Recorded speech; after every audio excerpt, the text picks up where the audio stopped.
Hey folks, I dressed for the occasion. It's the July edition of the Smith County Chamber Corner, and we're doing it here at the Smith County Fair. Of course, it'll be over by the time you see this, but you can always set up for next year. So welcome to the Chamber Corner.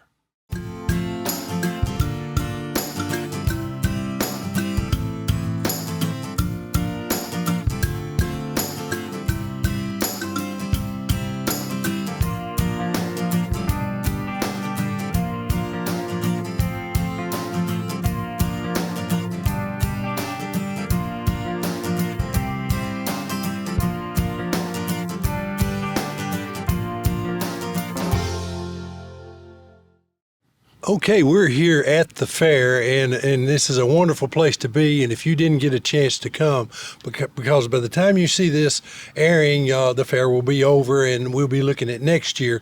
But if you didn't get to come, you have missed something that was really great, and we hope you'll come next year. But with that said, there's a lot of things that go on here at the fair, and we have a guest here with us, and she is part of a tradition that's went on for years here in Smith County, and you can go all the way back into the 1900s, and you have people that are winning these titles. So this is a long tradition that we have here.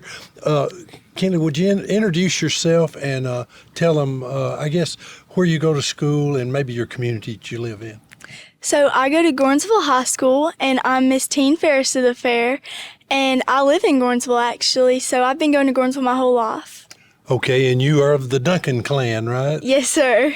Okay, and I don't know if you ever thought about this, but you have been in pageants for a long time, right? Yes, sir. In fact, you won one, I was told just a few minutes ago. What else did you win besides this one? So I won Miss Petite, I think 3 years ago. Okay, all right. And what is your title this year? I'm Miss Teen Fairest of the fair. Okay, and Miss Teen Fairest, what are you got to be, 13 through 18? Is that the way it goes? 13 to 15. 13 to 15, okay. Yes, sir. And then there's another category that you can go to. Yes, sir. All right, now I'm going to ask you a lot of questions about the pageant because a lot of people out there don't know it. Who, do you know, the lady that's in charge of it is Miss Jonna, right? Yes, sir. Miss Jonna Craighead. And how do you get involved? Do you have to see her, or how does, if there's a young lady out there or a parent and they would like to encourage their daughter to become a part of this, how do they do that? You can reach out to her, email her, and she'll send you an application for a pageant, and you just fill it out. You get a dress, you practice your walk, and you just go from there, and it's really fun.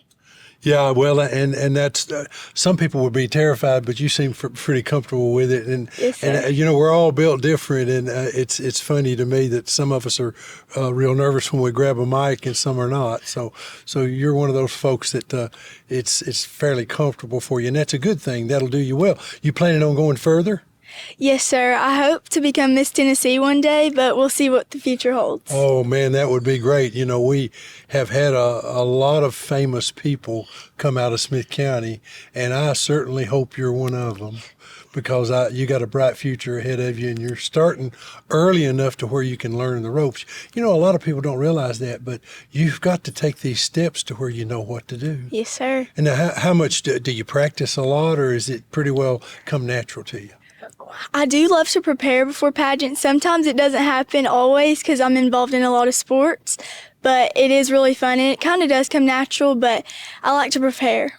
Yeah, well, and you had mentioned earlier, I don't know if you mentioned to the camera, but you're a cheerleader as well, right? Yes, sir.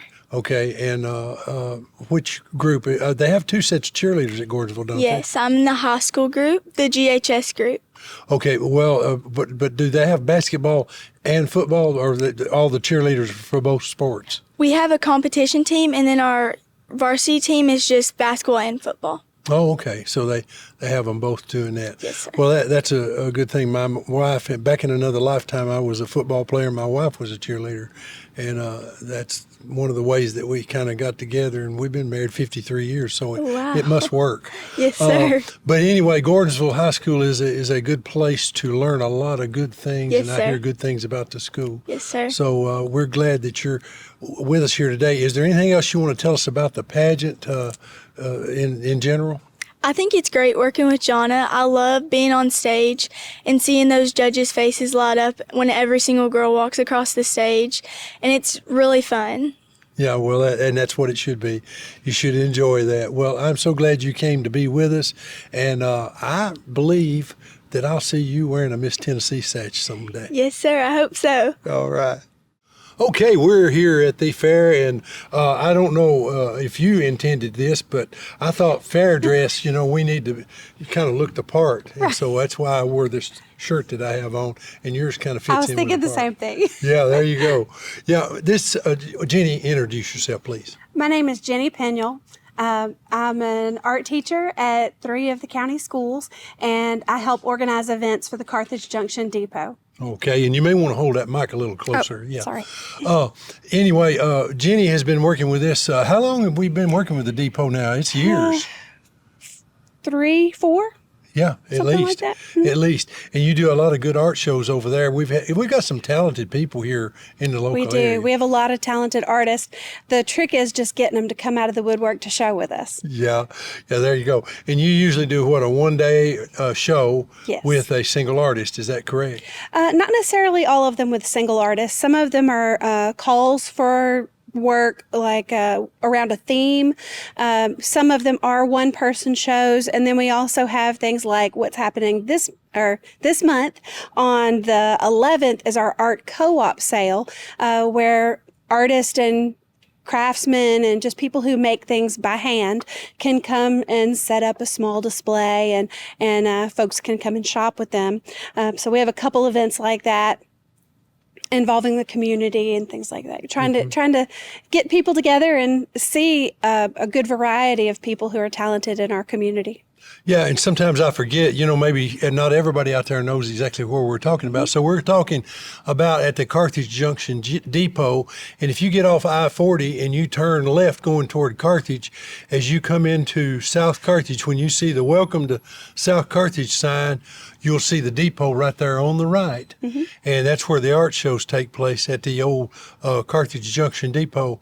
And that old depot is famous too. People like Cordell Hull and Alvin York and people like that, they boarded the trains out of that depot or come to a rest stop there.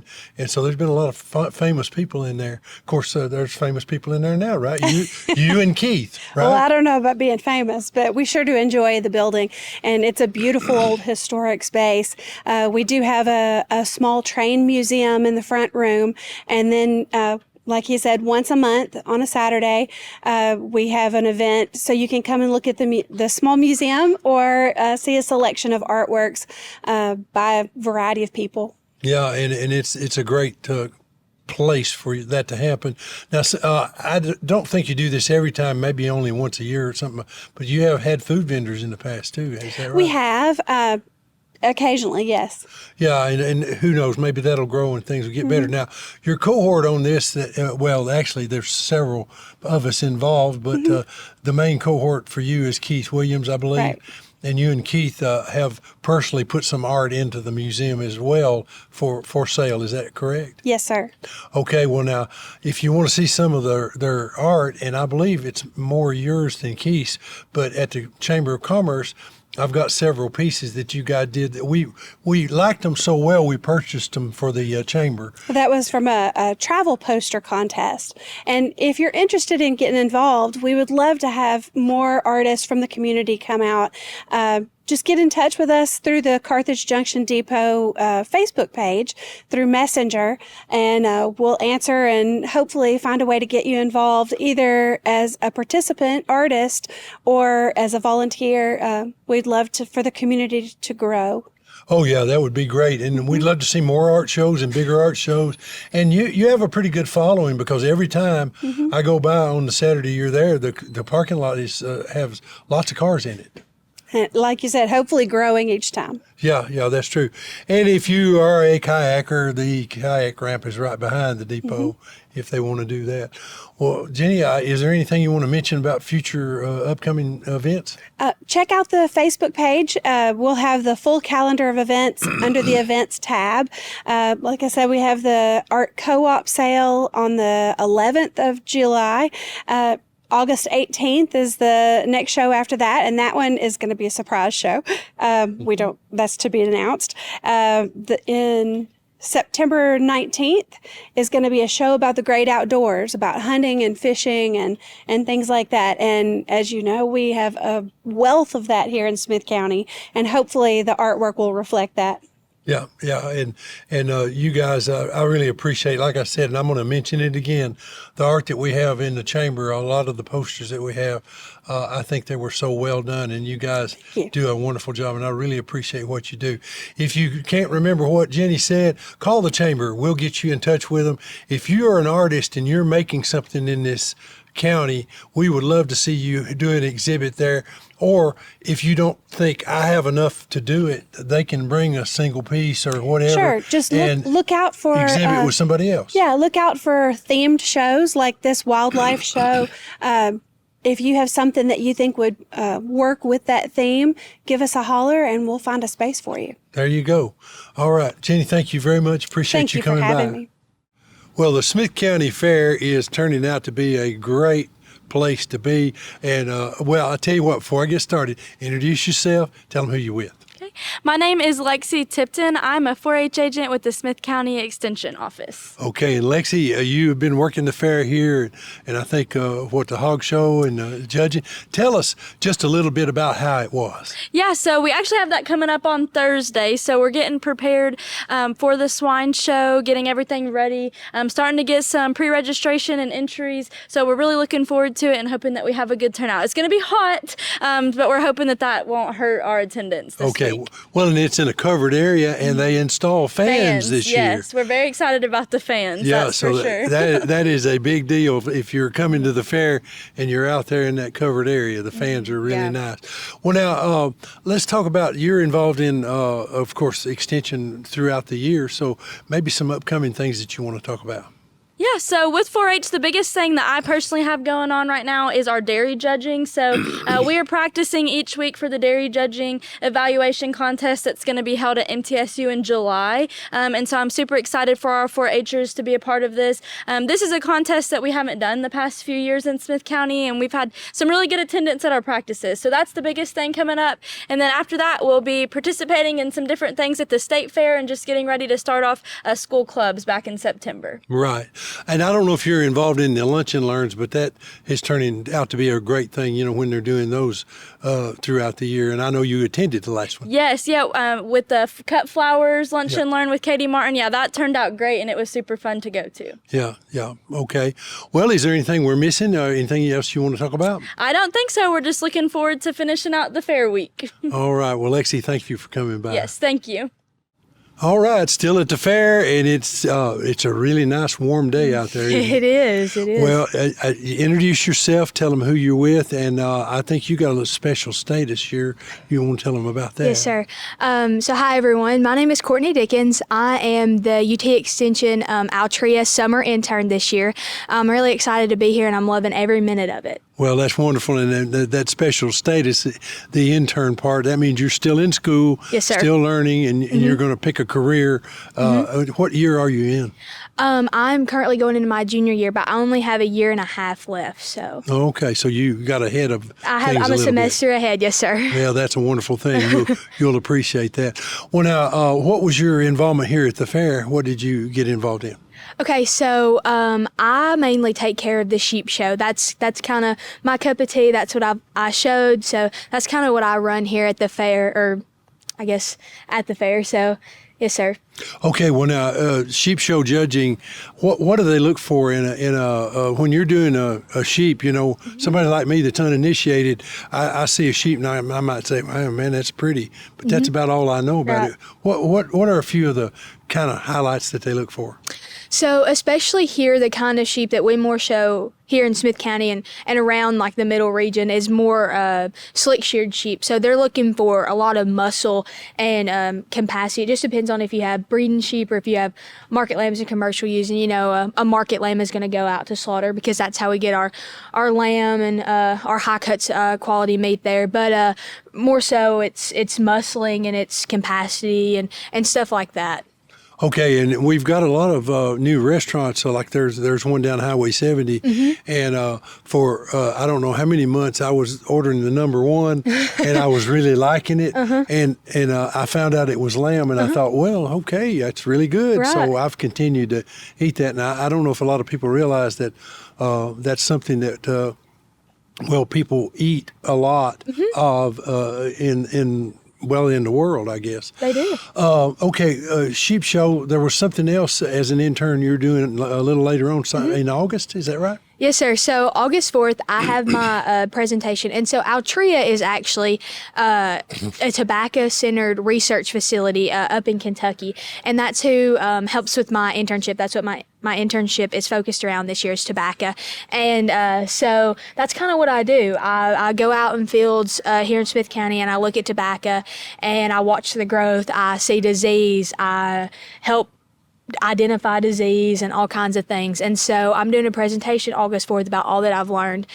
And actually, my favorite thing that I've learned this year has been Miss Lexi that I think you just heard from. She found a bunch of old film slides in her office from the 80s and 90s of old tobacco farms. And it's been really cool to see the kind of change here in Smith County, especially from just small family farms that had all kinds of tobacco, as now we just have one farmer who's growing commercial tobacco. And so it's really cool to see this kind of change. And my family grew tobacco before I was born. And so it's been really neat to kind of see the difference and actually be able to learn more about it and be able to talk to my dad about it. And so I've really enjoyed that. Yeah, well, if you drive around Carthage, you'll see a lot of large buildings, and those were tobacco warehouses. Yes, sir. And a lot of them are still here, but the industry has changed. There's no doubt about it. It's went more toward commercial production, and so you've got to really be big, I guess, to be involved in tobacco production right now. You do. And Smith County is actually still ranks pretty high in tobacco production, even though we just have one producer. So that's kind of the change in commercial. And you see the big long wagons running down the road with the tobacco on it still. Yes, sir. Yes, sir. Yeah, so that's pretty interesting. I want to segue back to the sheep. Are there a lot of sheep farmers in Smith County? So coming from somebody who showed and had show sheep in Smith County, there's actually not that many people who show still, but we've more so moved here in Smith County to hair sheep. And so those are a lot of times crossbred sheep that they usually take to, our stock barn stopped taking sheep a few years ago. And so now there's a market, I think there's one in Columbia and there's one in Warren County that take those kind of, I guess that's more what you're asking for is like producers of sheep, actually not just show like would be out here at the county fair. So yeah. So we have more hair sheep. I know there's a few farms that still do it, and it's more on a big scale because it's so much cheaper to buy sheep right now than it is cattle. Well, I noticed there's a farm behind me. There's about 300 acres there, and they run sheep. And I was just happened to be back there visiting for a reason, and just in a glance, it looked to me like they had 100 or more sheep grazing back there on that farm. Now, when I was growing up, we sheared the sheep and sold the wool. Is that something that people still do?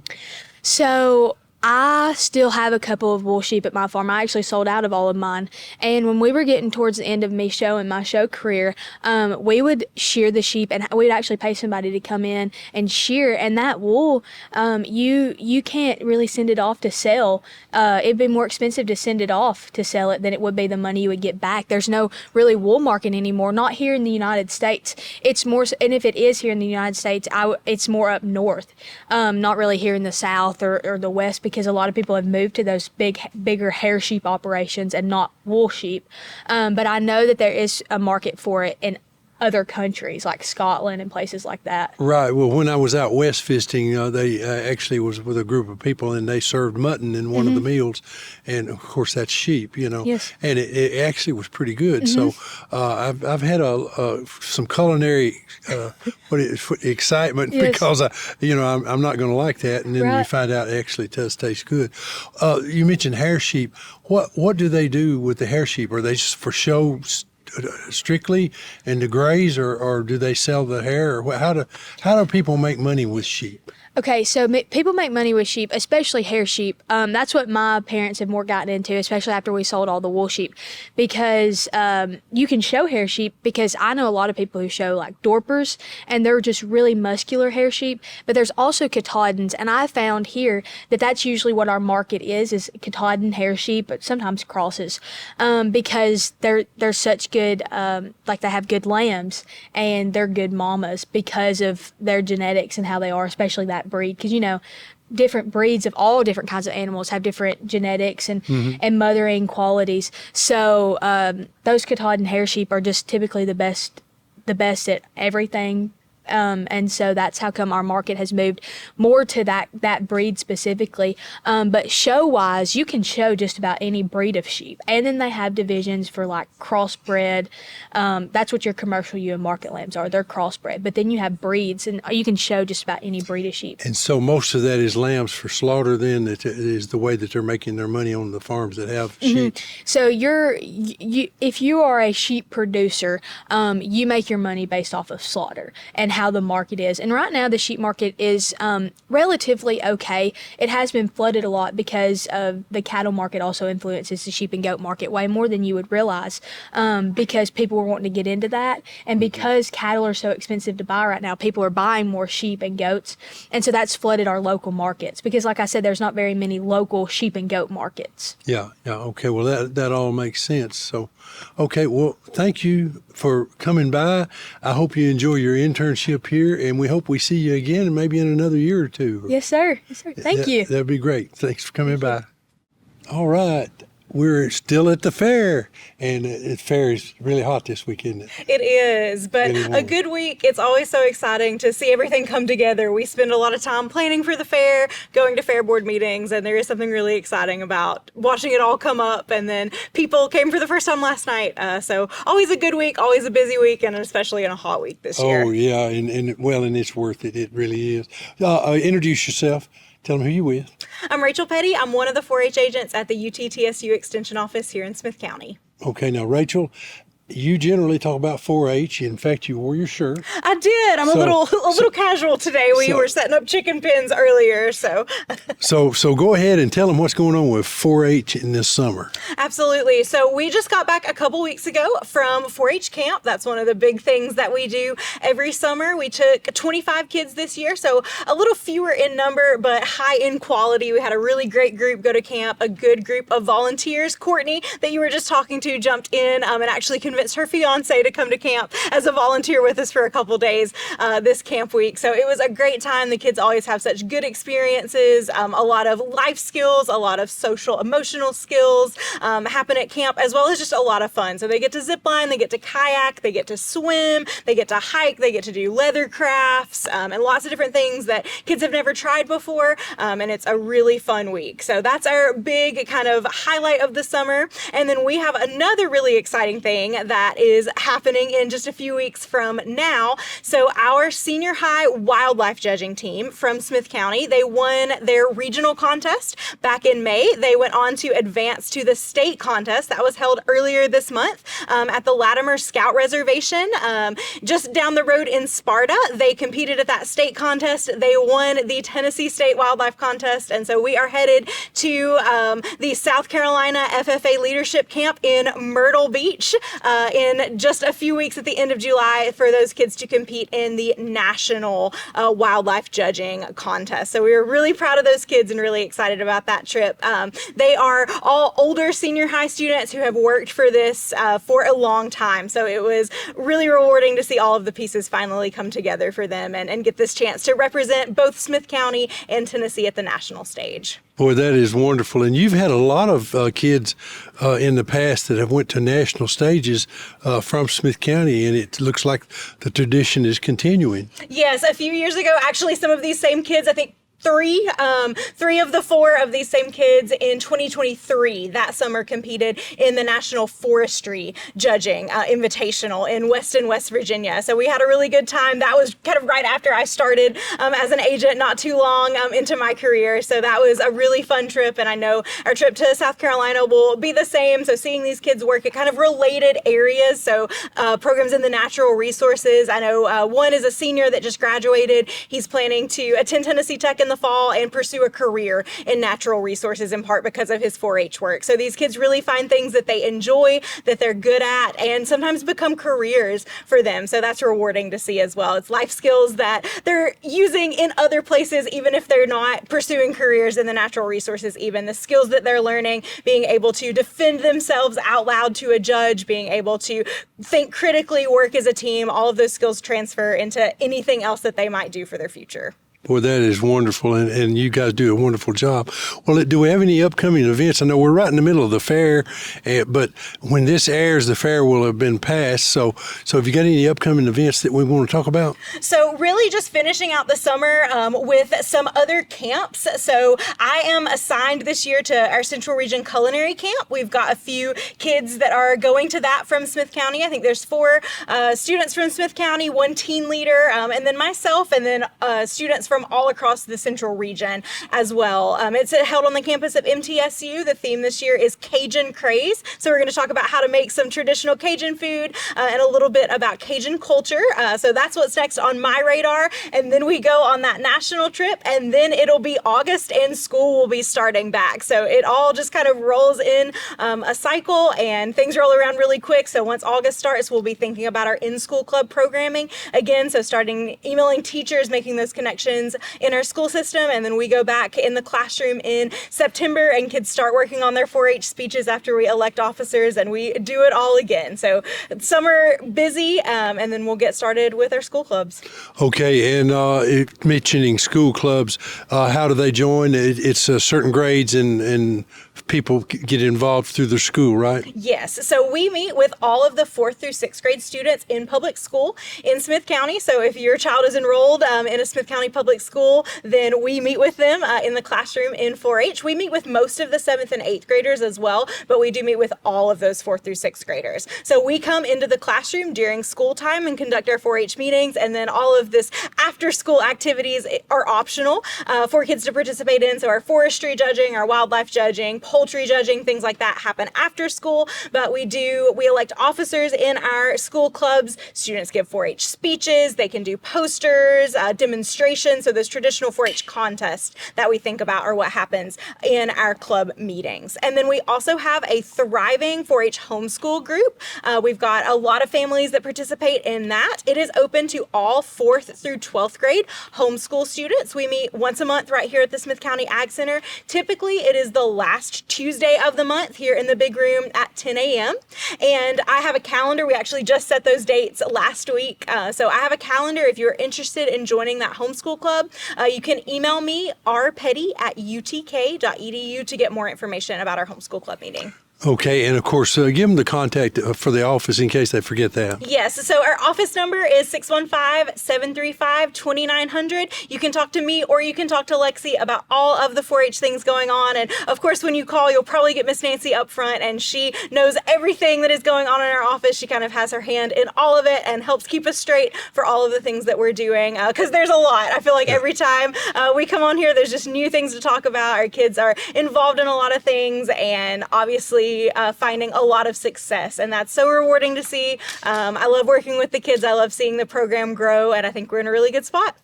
Well, thank you. You guys are exciting over there, the things you're doing with the kids. So please, yes, keep it up. Thanks, Bill. All right. Thank you for being here. My name is Will Herbert. I am the UT Extension Agent for Agriculture and Natural Resources here in Smith County as part of UT TSU Smith County Extension. Okay, and define natural resources for me, Will. Well, when you think of natural resources, you think of resources that happen, and I don't mean to say this in a negative kind of way, but they happen naturally. They reoccur naturally. They replenish themselves naturally. But when we think of natural resources, I think of the forest. You think about woods, you think about timber, you think about grass, crops.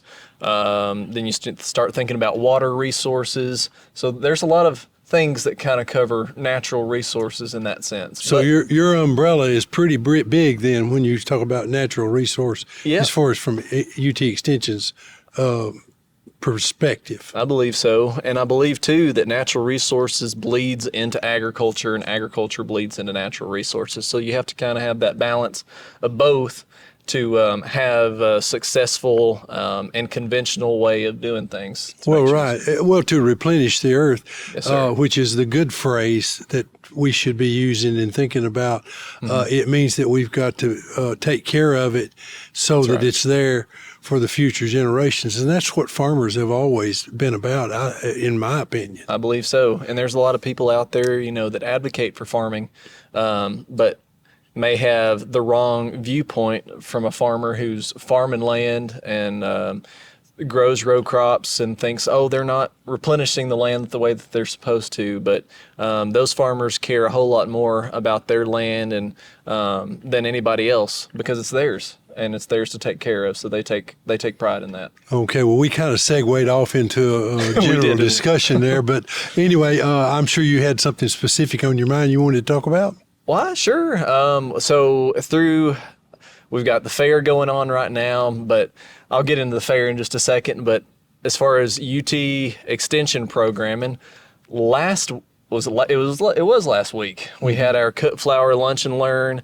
We had Katie Martin come out to speak. She talked about cut flower production, what it takes to grow cut flowers on a commercial level, because she has and owns her own business, and she does a great job at that. And so she told us what it takes and what it might look like if you were just getting started in cut flowers, because I am not a cut flower guy, Bill. I've never claimed to be, but she gave us a good slide that I want to reference back to, and it says, if you're a beginner, right at the top, and then it says, yes, these are ones that you want for a beginner, a no, and then a maybe. And that kind of broke it down better than anything that I could have done, and I think that kind of summed up the lunch and learn there. And I believe that that's why people came, is to know what they could grow and what they couldn't. Yeah, well, you had almost 50 people there for that lunch and learn, I believe. We had, I believe, 48 signed up. And then we had, I'd say, about 40 there. Yes, sir. Yeah, so that was a good one. And you do these do you do them on a monthly basis or quarterly? So since I've started, I've tried to hold one every month, and I'm trying to continue in that. The first part of this year, I kind of let that slide a little bit, but I'm picking it back up. So before the cut flower lunch and learn, we had our cottage food laws, where we talked about selling food at the farmer's market, whether that be baked goods, anything that's you're made at home, salsa or anything like that, and what laws go into what Tennessee puts out to make sure that everything's regulated the way it's supposed to be. And then we had our cut flower, and then we've got some more coming up as well. Okay, and of course you're going to be having them on through the year, and you'll announce each time. And I may ask you something you don't know the answer to, but do you know what your next one's going to be? I do, and that was kind of what I was expecting you to ask me, Bill. Okay, so good deal. That was just a little slow pitch to you. Yeah, there you go. But our next lunch and learn is something that we had a couple years ago, and I don't know if you remember, Bill, but we took a tour of Caney Fork Farms. A couple of years ago. So the plan is, and this will be July 23rd on a Thursday, we usually have our lunch and learns from 12 to 1, but since we're having to travel to a place to tour, we're going to do it from 11 to 1. So we want people who are attending to show up at 11. We'll feed you just like normal. And then from that 12 to 1 hour, we'll tour Caney Fork Farms. So we're pretty excited about that. I've been in contact with them for a while, and I'm glad that we were able to set this up. And they're what do you call that? People buy shares or something in their food, and they deliver it to them. How does that work? Explain that to me. Well, of course, they'd know it better than I would, but I know that they do subscription boxes where you can get cuts of lamb, cuts of pork, beef, whatever you would like. And then every month you just sign up for that subscription, and then whatever they send out to everybody else you'll get. And usually it's a cut of meat, like I said, and then probably some greens of some sort. It's just usually meat and greens is what they put in there. And I could be wrong on that, Bill, but I believe that that's the way it is. Okay, well, in general, that's the way it works. And I know they've grown since they started. They started this a few years back, and I know they run all the way into Nashville and places like that, selling their items. Well, that's going to be a good lunch and learn. Okay, what else is in the UT expansion that you're doing? Anything? Well, let's see. I've got the lunch and learn scheduled for next month. Right now, I mean, with the fair going on, I'm focusing in on that as far as the beef show. I've got a hand in that, and then with the shows coming up, our whole office has a hand in. So as far as programming outside of that, we finished up our pesticide recertification for anybody who's a private applicator in the county. They needed to get recertified to get their 3 points to continue and then get their new recertification. So that was something that we just finished up that actually expires today. So for that. Well, and a lot of people don't realize that for you to spray large scale pesticides or even herbicides, you have to be qualified to do it, right? You do. And some pesticides and herbicides require that private applicator license, and some don't. So usually you can go to the co-op and they have the pesticides and herbicides that they have there. More than likely you won't need one of those. I've had several producers who have had the certification, had the card with them, and realized what they buy they don't need it for, so they've decided not to renew that. But there are some herbicides out there, especially the ones that the newer ones coming out and the ones that you have to order usually require that certification. And I know this really wasn't the direction we're going to go, but It's okay. You can get selective herbicides to help you. Like, for instance, in your yard, if you don't like a certain species or something that's going on, like you got planting coming up or some kind of a weed, you can actually selectively kill that and make your lawn better, right? That's exactly right. So there's, like Bill said, there's selective herbicides. There's a 2,4-D, and that is what will kill more of your broadleaf weeds, like a plantain. Duracor would fit under that as well, but it doesn't kill your grass, but it kills those weeds, those broadleaf weeds. So yes, sir. Yeah, and those are very common in this area. I've always wondered, though, is there one that doesn't kill the broadleaf but kills the grass? Is there a herbicide that's selective to that point? There is out there as far as conventional agriculture goes. But I know glyphosate, and Right, I think it's sometimes Crossbow. I think is a brand name, one of the brand names. It kills everything, right? Yes, that glyphosate will. It's just like that Roundup. It'll burn. You'll hear in agriculture sometimes the term burn down. We burned down a field.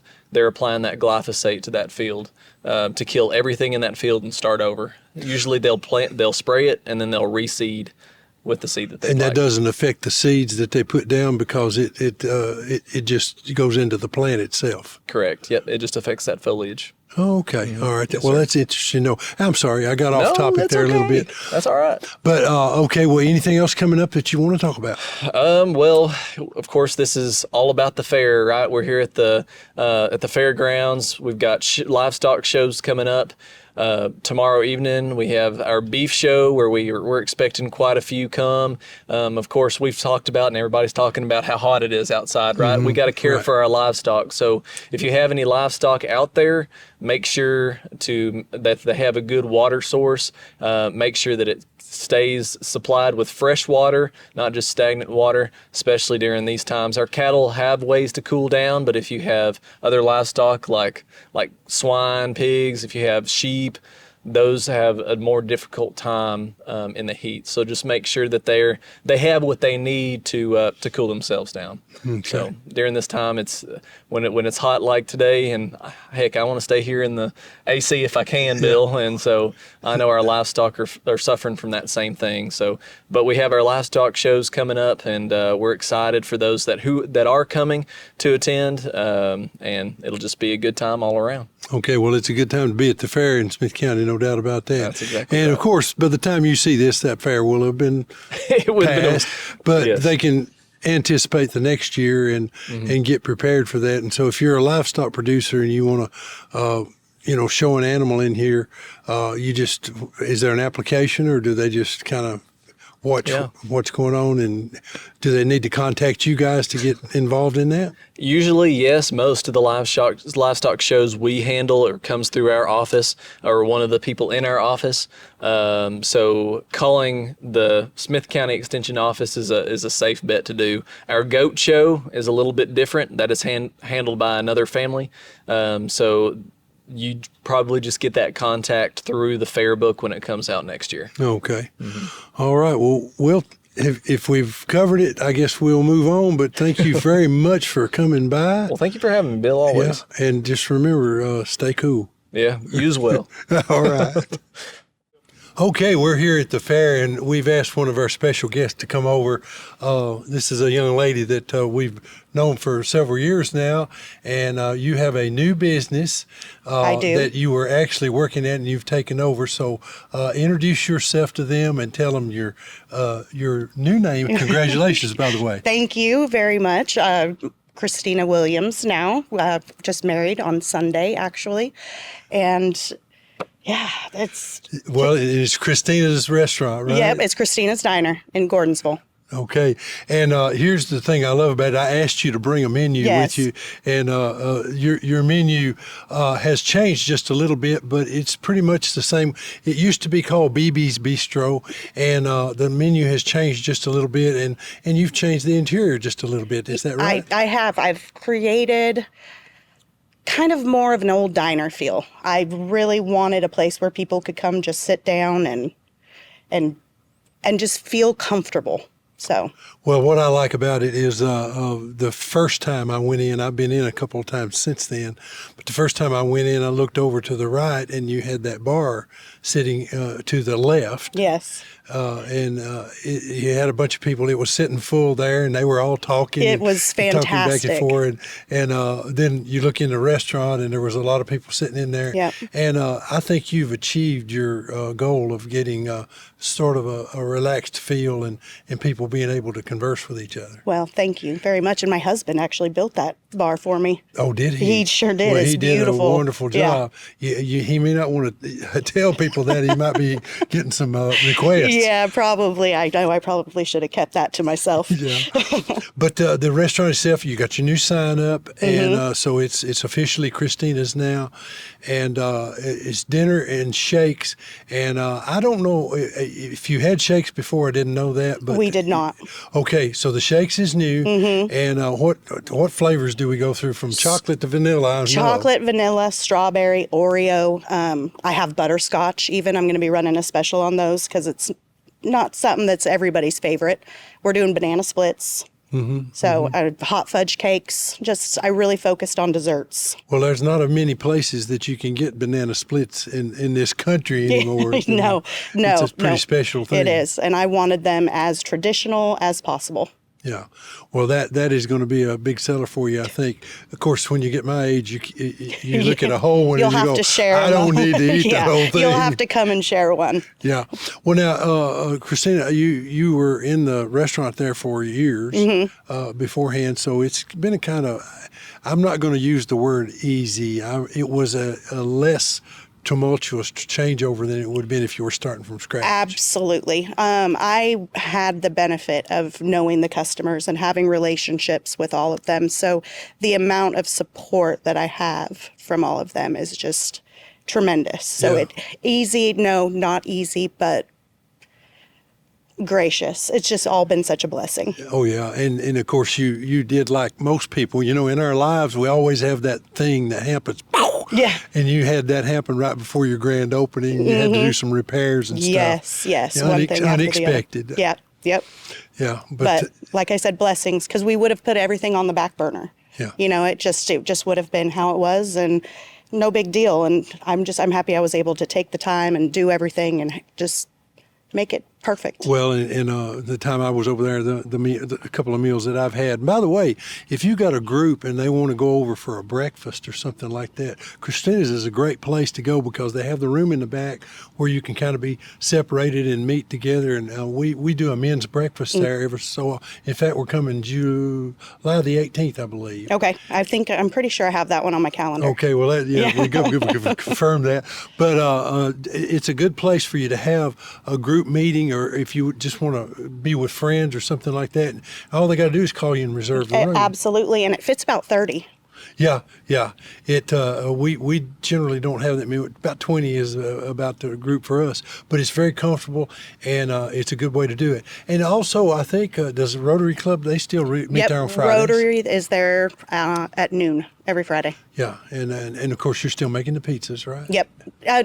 It's not. We are making the pizzas, but I don't know how to do it like as a traditional. I know a lot of people are disappointed that it's not the La Villa pizzas. I've done it as close as I can, but Yeah. I can't replicate perfection. I there just you go. can't do it. Well, I would argue with you on that because I know some things that I've had there that they tasted perfect to me. Well, thank you. So there's no doubt about that. But they can get pizzas and burgers and fries, and then of course you have do you have a meat-free type meal? I do during the week. Mm-hmm. During the week for lunch until about 5:30 is when we're going to pull it. But we have a specific meat. You got to follow us on Facebook. But we have a specific meat that we do Monday through Friday, and then we do a chef's choice as a second meat. Mm-hmm. And then we always have, mac and cheese, pinto beans, green beans, either cabbage or turnip greens. Just a variety of different vegetables that you can just come in and pick it up. Okay, well, and then next, there's two things that we got to know. Number one, how do they get in touch with you if they want to reserve the room or they want to find out if you're open? You call 615-683-8211. It's just the same number that it's always been. You can call the restaurant, and anybody that answers the phone can take a reservation for the room. Okay, all right. And then the next thing is, what are your hours now? Our hours are 7 a.m. to 7 p.m. at least on Monday through Saturday. Okay. Yep. All right. So you're going to be there for an evening meal or for breakfast, either one? Yes, and we do serve breakfast all day. Oh, really? That's yes, wonderful. Yes, we do. I did not know that. I'm going to have to try that. Yes, we do. We serve breakfast all day. Okay. Well, Christina, thank you for coming over. And may I? Yes, of course. You see the new logo there? That's the sign on the building. Yep. And it's Christina's Restaurant, and it's 4 East Main Street in Gordonsville, Tennessee. And if you want a good meal, this lady knows how to make it. Okay, we're here at the fair, and we've got the Community Wellness Alliance represented here. Preston, introduce yourself. My name is Preston London. I'm a Youth Engagement Coordinator for Community Wellness Alliance. Okay, now summer, in my mind, I would think is not as busy for you as when school is going on, but is that necessarily true? What's going on with you guys? Yeah, well, that can be the case, especially when summer is first happening. All the kids are out, and we kind of take a little bit of a breather for a minute.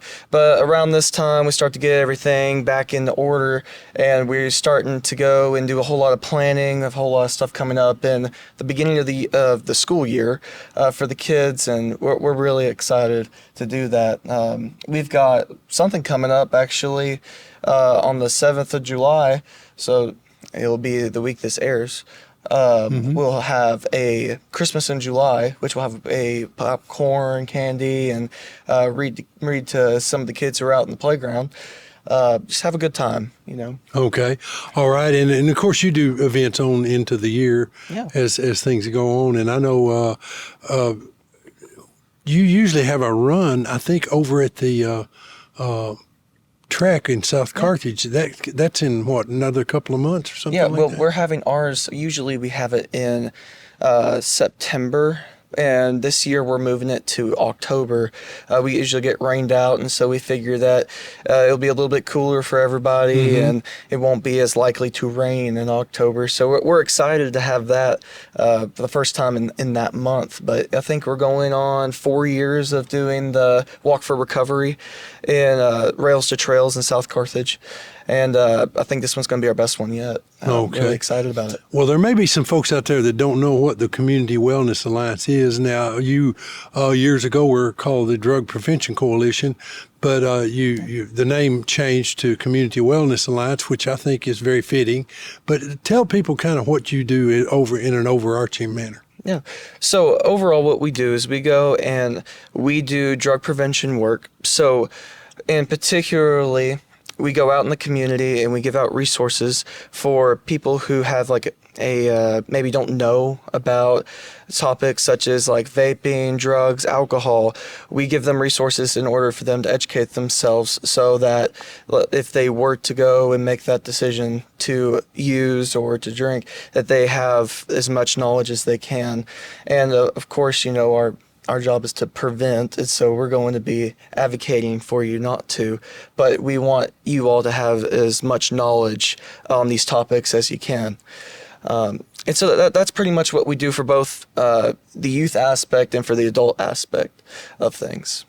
Okay, and as time have went on, you're seeing less people smoking cigarettes, or at least in public, and you do see vaping coming up, and that's still a danger to a person's health, and then there's other things. So you kind of get out there and try to educate people, I guess, about what might be healthier for them. Yeah, absolutely. Yeah. Going and providing better alternatives for them to maybe they have some past trauma that they're dealing with, or they're dealing with anxiety and depression, showing them, hey, there's a better way to go and to try to deal with what you're feeling than to use substances. Okay.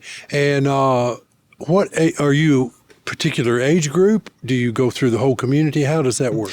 We go through the whole community. We have specific people more targeted towards certain age groups. Like, for instance, I'm more targeted towards the middle school, high school aspect of it. And my other coworkers at the office are more towards the adult aspect in the community. So, but we all work together for both age groups. To reach our goal, Okay, so if you have an addiction problem of any kind, you guys, they give you a call, and you guys can get some help for them. How do they call you? Yeah, they can call our office, which the number for that is 615-588-1622, and we have amazing staff that will answer the phone and can get you either resources, get you in contact with someone who can get you into a facility to help with addiction. Pretty much anything related to that matter, we can do a whole lot to help, but it never hurts to ask. Well, that's true. And of course, they could come by your office. Now, you guys are out in the community working a lot, so I don't know if you anybody's there all the time, but you might want to tell them that address. It's on Main Street there in Carthage. Yeah, we're over right in front of the Methodist Church in Carthage, where the old Shoulders TV building is. I think it's like 611 Main Street North, I believe is what it is, and we've been there for almost 2 years now, which is hard to believe. Hard to believe. Hard to believe. Time goes by fast when you're having fun. Oh, it does. There's no doubt about it. It flies, and as you get older, it gets faster. It sure does. But okay, so if they want to come by, they can come to get information, and you have brochures and things like that you give out on these different addiction problems that people have. Also, and you may not know the answer to this, don't you have a meeting over at the chamber every month? Yeah, we have a prevention meeting I believe it's every quarter. So I believe it's like every 3 months we have a meeting. I believe it's in April, and then we have one I know in November, and there's one in, I believe, May, somewhere in that time frame. But we announce all those on our Facebook page, and we go and it's open to everyone in the community. to come down and to see what we're all about and get a little training and kind of get poured into about what we're doing. Okay. All right. Well, Preston, thank you very much for coming by. Is there anything we missed that you'd like to mention? We have a few things coming up that I'd like to share. We've got on July 17th from 11 to 2, we have a resource fair for all the community. It's going to have, state and local resources. It's going to have cotton candy and popcorn, which that's enough reason to come if the resources ain't coming. Ain't worth, you have the motivation to come. Right. Cotton candy motivates me. I love cotton candy. That's good stuff. Overdose reversal training, we'll have that. And then information on the Youth Coalition and medication safety information and state recovery information. So if you, kind of what I was saying, if you have any questions or are curious about anything related to, substance abuse or even like anxiety, depression, stuff in that nature, come down to the resource fair because there's almost guaranteed somebody's there that can help you out, that we can point you in the right direction. Okay. All right. Give that phone number out one last time and we'll segue out. Yeah. Phone number is 615-588-1622. And don't forget to stop by our office and follow us on our socials. Okay. And thank you for coming by. Yes, sir. Thank you for having me, Bill. All right, folks, we hope you enjoyed the show. We did it here at the Smith County Fair. It's all set up. The exhibits will be taken down here just any minute, and they'll fold the tent up until next year. If you didn't get a chance to come, you should have. It was a great fair. It was a little hot, but then the rain on Thursday kind of cooled things down. So we hope you get a chance to come next year. A lot of exciting things happen at the Smith County Fair, and so we hope you have a good July. A lot of good things are going on. School is going to start up here before long, and we got all these back to school bashes that are going to be giving away supplies for school. So if you've got a child that's in school, you need to keep your ears open and your eyes open for that, because they're going to be giving away a lot of good stuff. So don't forget about the back to school bashes. There's a couple of independent groups that are going to do that. I know a couple of churches that are going to do that, and I know the Smith County Events Committee, I believe they've got that in their plans. So keep that on your radar. And folks, we will see you next month. May God bless you. It is a wonderful place to be in, called Smith County.